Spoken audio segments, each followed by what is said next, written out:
ang mga mahahalagang tauhan sa Ibong Adarna. Ibong Adarna, isang engkantada, ibon na may magandang tinig na nakapagpapagaling ng may sakit.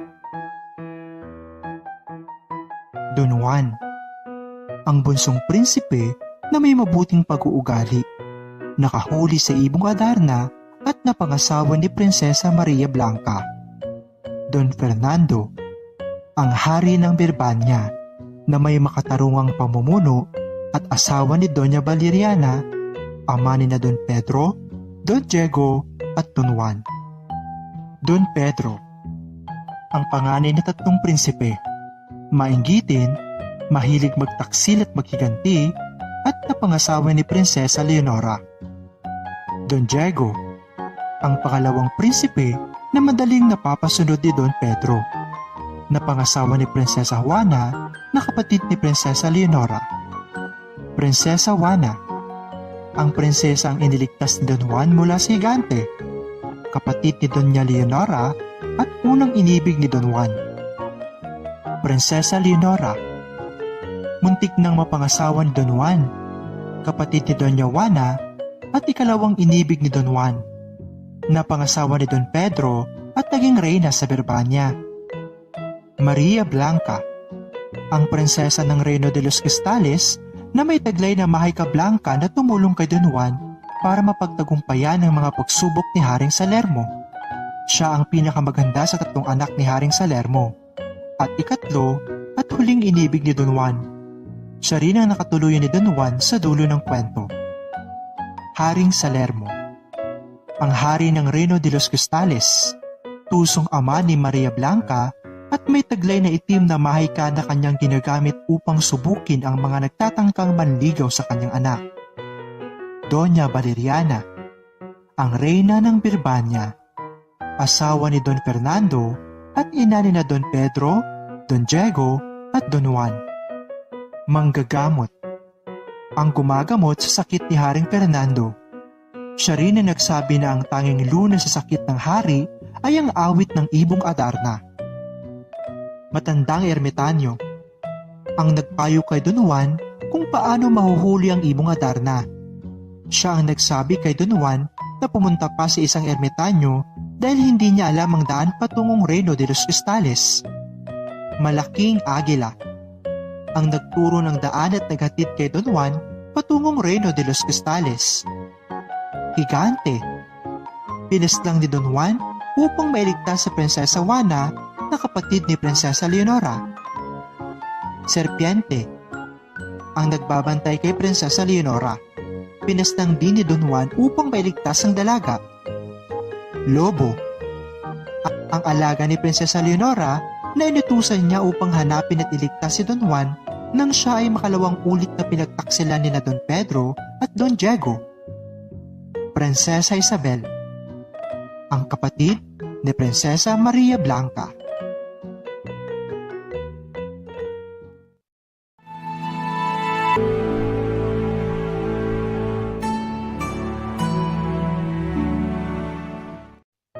Ang unang kabanata ng Ibong Adarna.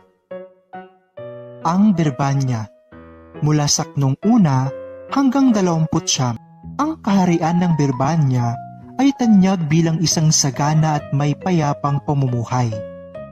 Ang mga piging at pagdiriwang ay madalas na itinarao sa kaharian ng Birbania dahil masayahin ang harit reyna na namumuno dito na sila Don Fernando at Doña Valeriana. Sila ay may tatlong lalaking mga anak na sina Don Pedro, Don Diego at Don Juan. Ang tatlong prinsipe na ito ay likas na magagaling at matatalino higit kanino paman sa buong kaharian. Nagsanay ang tatlo sa paghawak ng mga sandata at patalim sa pakikipaglaban, ngunit isa lang sa kanila ang maaaring mahirang bilang tagapagmana ng kaharian. Hindi maikakaila na paborito ni Don Fernando ang bunsong anak na Don Juan, kaya namayani ang inggit ng panganay na sa Don Pedro sa kanyang kapatid. Ang buod ng ikalawang kabanata ng Ibong Adarna. Ang karamdaman ni Don Fernando. Mula saknong 30 at 45. Nagkaroon ng malubhang karamdaman si Don Fernando buhat sa isang bangungot. Sa kaniyang panaginip ay nakita niya ang bunsong anak na si Don Juan na pinaslang ng 2 buhong at inihulog sa malalim na balon.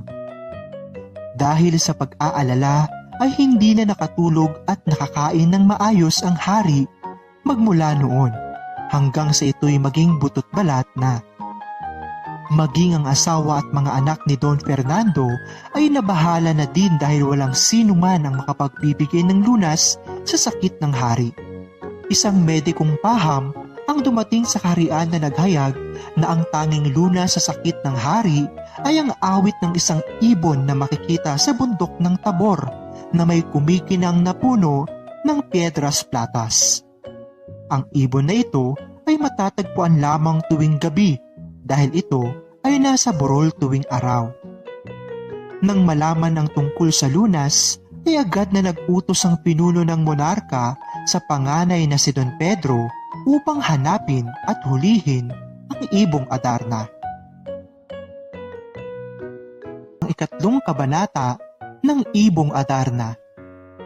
Ang paglalakbay ni Don Pedro mula saknong 46 hanggat 80.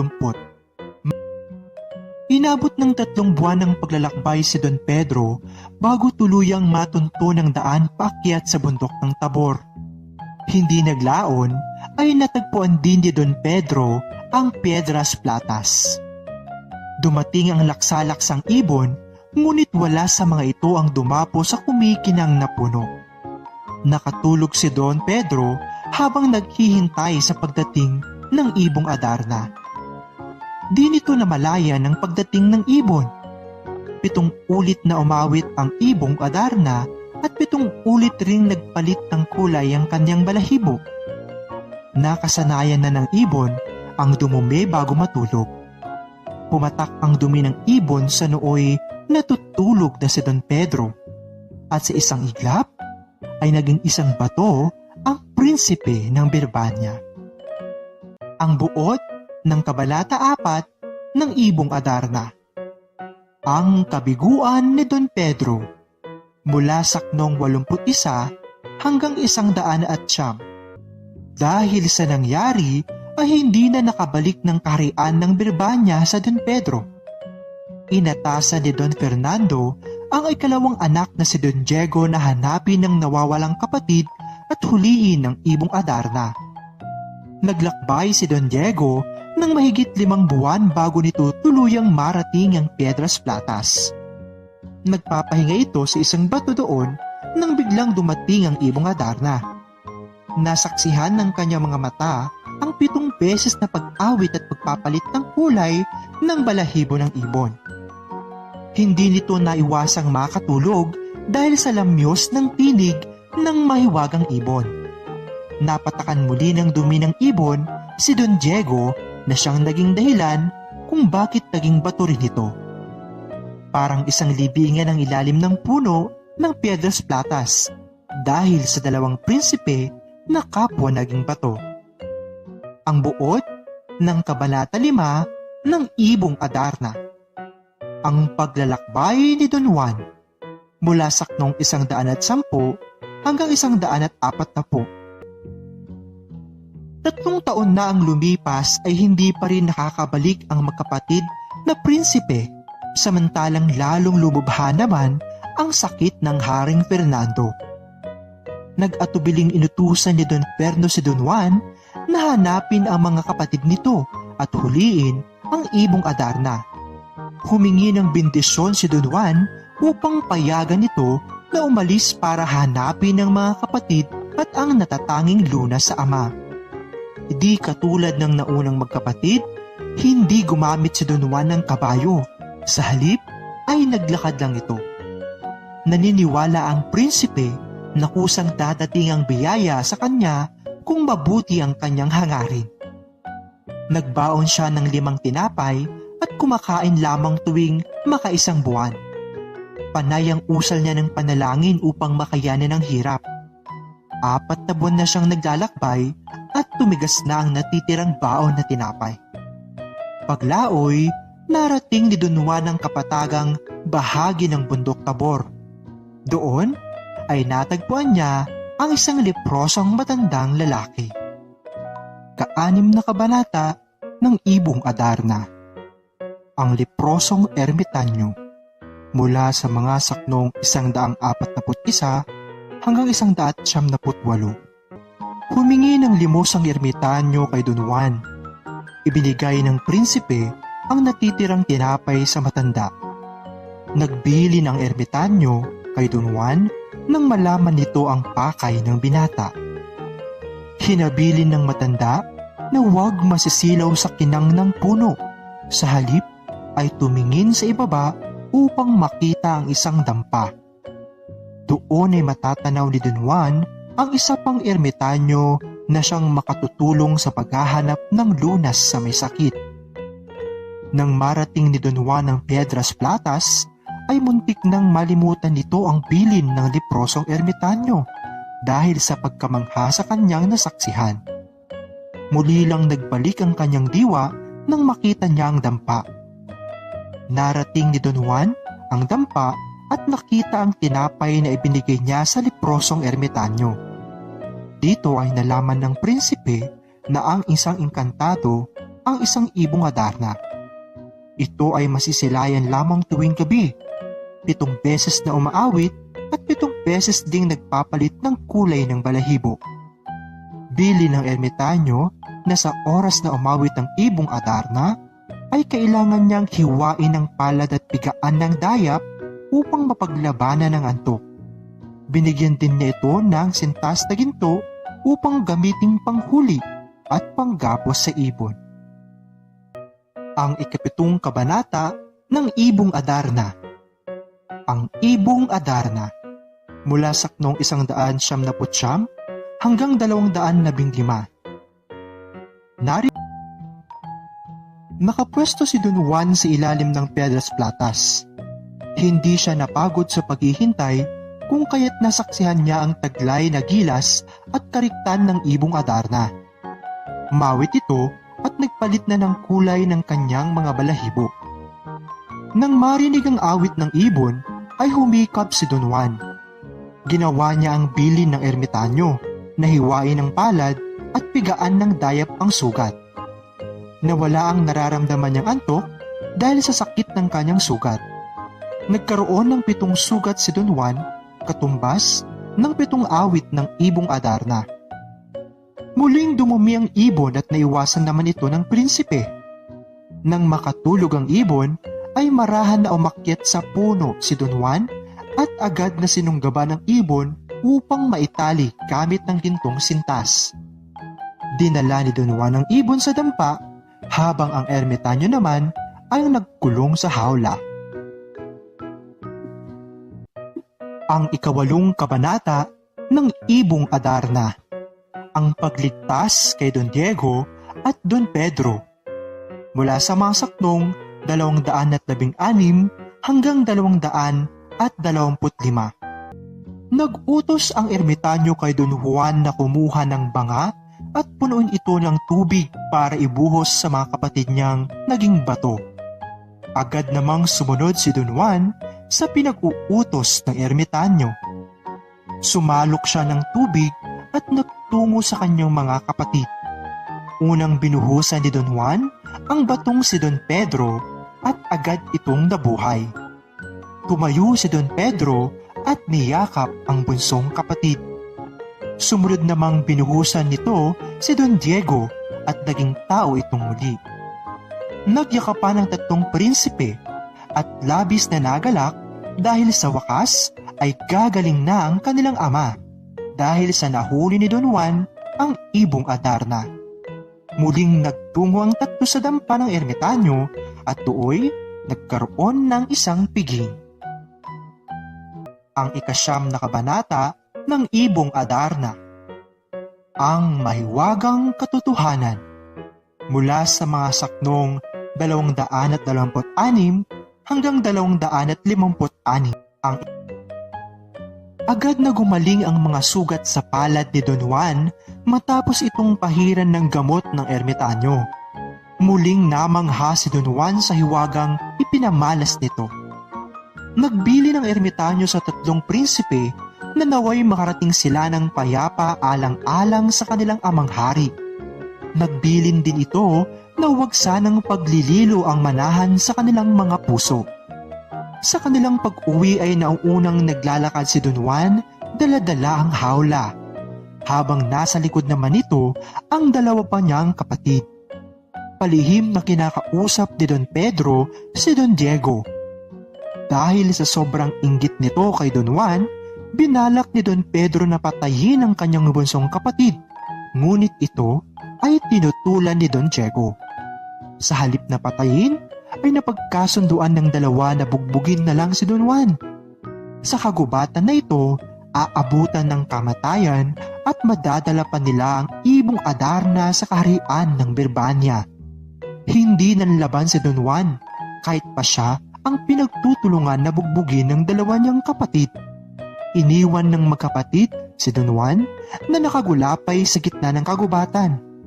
Tumakas sila, tangay ang ibong Adarna. Ang 10 kabanata ng Ibong Adarna. Ang pagtataksil ni Don Pedro at Don Diego. Mula sa mga saknong 257 hanggang 275. Bumalik ng palasyo ang magkapatid na sina Don Pedro at Don Diego. Bagamat nakaratay pa rin ay pinilit ni Don Fernando na bumangon upang mayakap ang 2 anak na matagal nang nawalay sa kanya. Nanlumo ito nang malaman na hindi kasama ng magkapatid ang bunsong anak na si Don Juan. Tinanong ng hari sa magkapatid kung nasaan si Don Juan, ngunit ang tanging sagot nila ay hindi nila alam. Iniharap ng magkapatid sa hari ang ibong Adarna, ngunit nabigla ito dahil pangit at lulugulugo ang itsura ng ibon.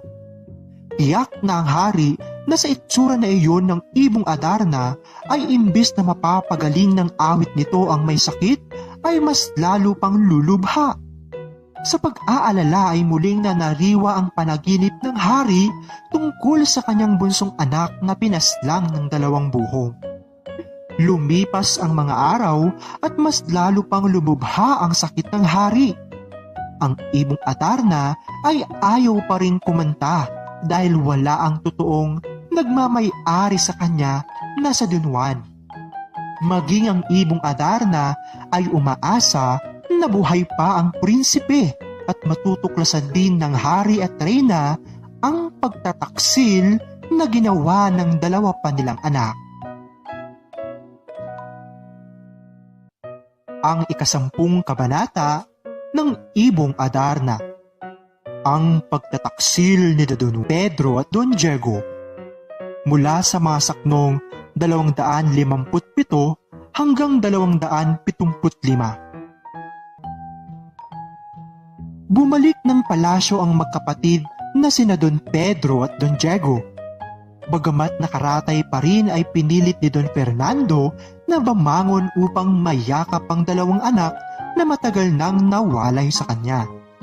Nanlumo ito nang malaman na hindi kasama ng magkapatid ang bunsong anak na si Don Juan. Tinanong ng hari sa magkapatid kung nasaan si Don Juan, ngunit ang tanging sagot nila ay hindi nila alam. Iniharap ng magkapatid sa hari ang ibong Adarna, ngunit nabigla ito dahil pangit at lulugulugo ang itsura ng ibon. Tiyak na ang hari na sa itsura na iyon ng ibong Adarna ay imbis na mapapagaling ng awit nito ang may sakit, ay mas lalo pang lulubha. Sa pag-aalala ay muling nanariwa ang panaginip ng hari tungkol sa kanyang bunsong anak na pinaslang ng 2 buhong. Lumipas ang mga araw at mas lalo pang lumubha ang sakit ng hari. Ang ibong Adarna ay ayaw pa rin kumanta dahil wala ang totoong nagmamay-ari sa kanya na sa Don Juan. Maging ang ibong Adarna ay umaasa na buhay pa ang prinsipe at matutuklasan din ng hari at reyna ang pagtataksil na ginawa ng dalawa pa nilang anak. 11 kabanata ng Ibong Adarna. Ang panalangin ni Don Juan mula sa mga saknong 276 hanggang 318. Ang maikling buod ng 11 kabanata. Wala nang ibang pinagkukunan ng pag-asa sa Don Juan kundi ang panalangin. Ipinalangin niya sa mahal na birhen na humaba pa ang buhay at gumaling ang amang may karamdaman. Para kay Don Juan ay kaya niyang ibigay ang Ibong Adarna sa kanyang mga kapatid kung ito ang hangad ng mga ito at hindi na ito dapat pinagtaksilan pa. Bagamat naghirap, ay hindi niya nakalimutang sariwain ang kalagayan ng may sakit na ama, ang inang kanyang labis na pinananabikan, ang kahariang Birbanyang kinalakhan, at ang bayang kanyang sinilangan. 12 kabanata ng Ibong Adarna.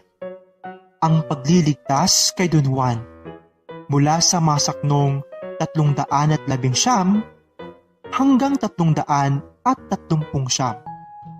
Biglang sumulpot ang matandang ermitanyo sa libis ng isang bundok. Doon niya natagpo ang nakahandusay sa lupa si Don Juan. Labis na nahabag ang ermitanyo sa sinapit ng prinsipe. Sa 2 pagkakataon ay muling ginamot ng matanda ang sugat ni Don Juan. Sa isang iglap ay biglang naglaho ang mga sugat sa katawan ng prinsipe. Namanghang muli si Don Juan sa isang panghimala na nasaksihan niya. Niyakap nito ang matandang ermitanyo, tanda ng kanyang pagpapasalamat dahil sa pagliligtas sa kanyang buhay. Pagkatapos ay inutos ng matanda na umuwi na si Don Juan sa palasyo upang iligtas ang amang hari. Madaling tinahak ng prinsipe ang daan pabalik sa kaharian ng Birbanya. Ang 13 kabanata ng Ibong Adarna. Ang pagbabalik ni Don Juan mula sa mga saknong 340 hanggang 403. Nakaratay, nakahiga, inilahad, sinabi, isinilaysay, ikinwento, galak, tuwa, nahabag, naawa. Narito ang maikling buod. Sa wakas ay nakabalik na muli si Don Juan sa kaharian ng Birbanya. Namutla ang mukha ni na Don Pedro at Don Diego nang nakita nila ang bunsong kapatid. Unang pinuntahan ng prinsipe ang nakaratay na ama at lumuhod ito sa harap ng hari. Umawit na rin ang Ibong Adarna at inilahad nito ang buong katotohanan. Habang nagpapalit ng kulay ng balahibo, ay isinasalaysay ng ibon ang mga paghihirap ni Don Juan hanggang sa pagtataksil ng dalawa niyang kapatid. Sa 7 awit ng ibon ay biglang nakatayo ang hari at nawala ang bakas ng karamdaman sa kanya. Sa labis na galak ng hari ay niyakap nito ang bunsong si Don Juan, pati ang ibon. Iniutos naman ni Don Fernando sa mga kagawad na palasyo na ipatapon ang mga taksil niyang anak bilang parusa. Nahabag naman si Don Juan sa kanyang mga kapatid, kaya lumuhod ito sa hari at inihingi ng tawad ang mga kapatid. Lumambot ang puso ng hari dahil sa ginawa ni Don Juan. Kaya't nagbago ang isip nito. Ngunit binabalikan nito ang dalawang prinsipe na sa susunod na magtaksil ito ay kamatayan ang magiging kaparusahan sa mga ito. Masayang niyakap ni Don Juan ang dalawa niyang kapatid. Bumalik ang kasiyahan ng palasyo dahil sa paggaling ng hari ng Birbanya. 14 na kabanata ng Ibong Adarna. Ang muling pagtataksil. Mula sa masaknong 404 hanggang 428 sa Ibong Adarna. Gabi-gabi kung ito'y dalawin ng hari. Napagpasyahan ng hari na ipabantay ang Ibong Adarna sa mga anak upang hindi ito mawala o makatakas man. Nagbababala ang hari na mananagot ang sinumang magpabaya sa ibon. Halinhinang nagbabantay ang magkakapatid. Di naman sang-ayon si Don Pedro sa pagbabantay dahil siya ay isang prinsipe. Si Don Diego naman ay mabilis antukin at madalas na mainip sa bagal ng oras habang nagbabantay. Habang si Don Juan naman ay idinadaan sa pagkausap sa Ibong Adarna upang hindi dalawin ng antok. Muling nagbalak ng kataksilan ang dalawang magkapatid. Sa unay hindi sumang-ayon si Don Diego, ngunit napapayag din ito matapos pangakuan ni Don Pedro na gagawin siyang kanang kamay kapag naging hari ito. Nakatulog si Don Juan sa puyat at pagod dahil sa magkasunod na schedule ng pagbabantay nito sa ibon. Habang natutulog ay sinamantala ng dalawa niyang kapatid na pakawala ng Ibong Adarna. Ang 15 kabanata ng Ibong Adarna. Ang muling paglisan ni Don Juan mula sa mga saknong 429 hanggang 442 upang tumakas sa kanyang ama. Batid niyang kailangan niyang magtago dahil sa pagpapabaya sa Ibong Adarna. Paggising ng hari ay agad nitong nagtungo sa silid na kinaroroonan ng ibon. Nagulat ito nang matagpuang wala na ang ibon sa hawla. Nang ipinatawag ng hari ang kanyang mga anak, 2 lamang ang humarap sa kaniya. Nagtangkang magsinungaling muli sila Don Pedro at Don Diego, ngunit hindi sila agad pinaniwalaan ng hari. Ipinahanap ni Don Fernando si Don Juan, ngunit sawi itong matagpuan. Ayon sa 2 pang prinsipe, ay nagtaksil si Don Juan at handa silang umalis upang hanapin ang nagtatagong bunsong kapatid. Naglakbay sila kung saan-saan, ngunit hindi nila natagpuan si Don Juan. Paglaon ay natagpuan nila ang kabundukan ng Armenia kung saan naroroon si Don Juan. 16 na kabanata ng Ibong Adarna. Ang Bagong Paraiso. Mula sa mga saknong 443 hanggang 476. Ang kabundukan ng Armenia ay paraiso sa kagandahan. Maraming hayop at pananim sa paligid. Maraming uri ng ibon ang nasa himpapawid. Malinis at malinaw ang tubig sa batis. Walang magugutom sa lugar na iyon dahil sa mayamang kalikasan. Sa lugar na ito naninirahan si Don Juan upang magtago at huwag maparusahan sa pagkawala ng Ibong Adarna. Nahihiya si Don Diego na humarap kay Don Juan dahil sa nagawa na namang pagkakasala, subalit dahil kay Don Pedro ay nahikayat nito na tumirad sila roon kasama si Don Juan. Pumayag naman si Don Juan sa panukala ni Don Pedro dahil sa mahal niya ang mga ito.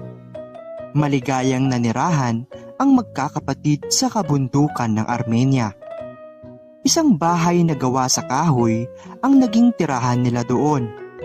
Lumipas ang panahon at napagpasyahan ng 3 na tuklasin ang iba pang bahagi ng Armenia na hindi pa nila nararating. Kabanata ng Ibong Adarna. Ang mahiwagang balon sa Armenia. Mula sa masaknong 480 hanggang 503.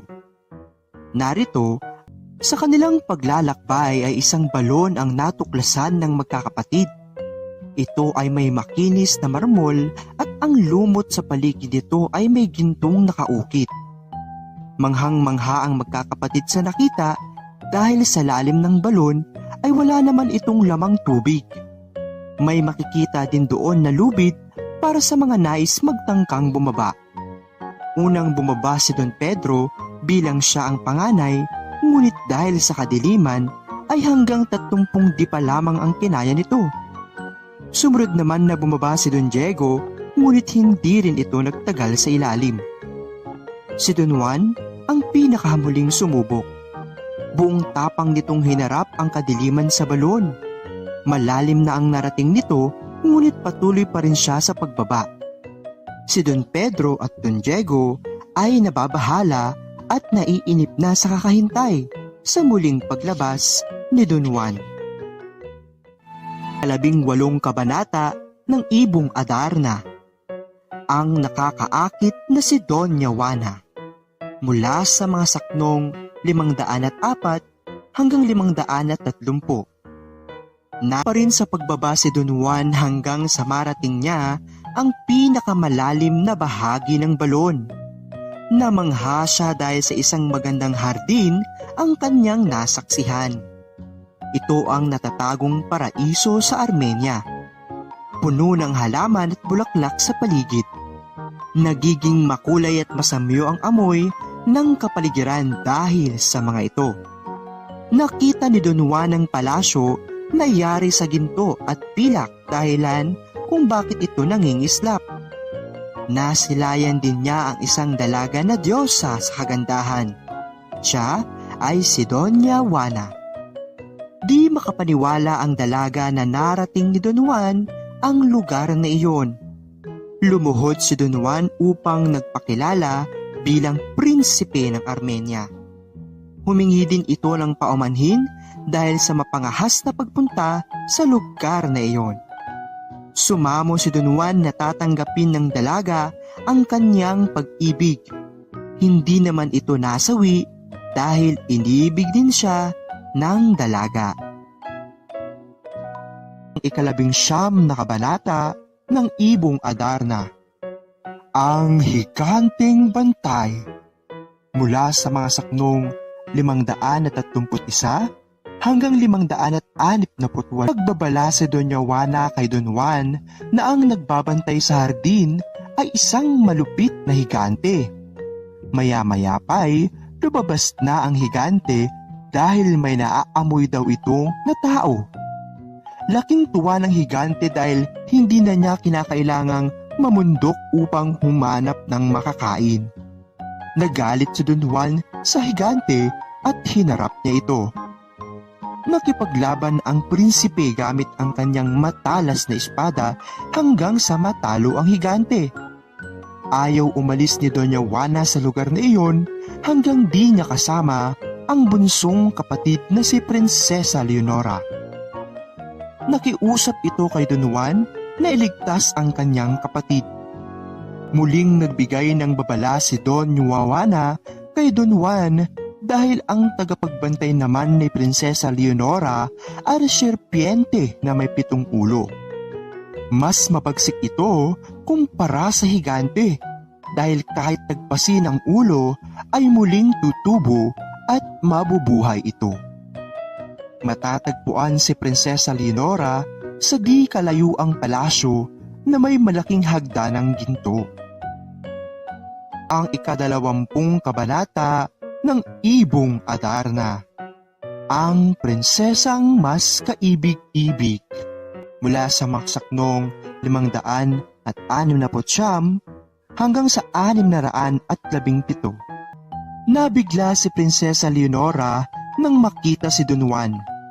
Nabighani naman ang prinsipe sa prinsesa dahil sa labis itong kagandahan. Minamadaling paalisin ng prinsesa si Don Juan dahil hindi magtatagal ay maaari nang dumating ang serpiente. Magmakaawa si Don Juan kay Prinsesa Leonora na siya ay kupkupin sapagkat tunay na nabihag niya ang puso ng prinsipe. Nawala na sa isip ni Don Juan na naghihintay sa labas ng palasyo si Doña Juana. Dahil matatamis na pananalita ni Don Juan ay lumambot ang puso ni ni Prinsesa Leonora at pinapanhik ito sa loob ng palasyo. Isinalaysay ni Don Juan ang naging pagdurusa bago marating ang lugar na iyon. Nangako ng tapat na pag-ibig si Don Juan sa prinsesa, bagamat may pangamba ang prinsesa na pagtataksilan ito. Ilang sandali pa ay nakaramdam sila ng pagyanig sa buong paligid.